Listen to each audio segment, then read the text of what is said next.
පසුගිය මැතිවරණ සමයේදී පාස්කු ප්‍රහාරයේ වින්දිතයන් හට මේ රජය දුන් පොරොන්දුව.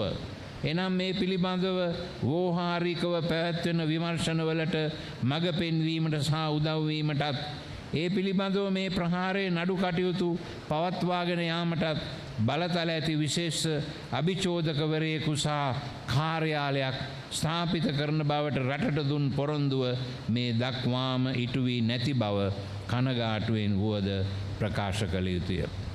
අතිගරු ජනාධිපතිතුමන් සත්‍යවාදීව හා සාධාරණව රට ඉදිරියට ගෙන යන්නටද දූෂණය සහ වංචාව සදාටම අප දේශයෙන් තුරන් කරන්නටද දරන වෑයම අපි අගය කරමු.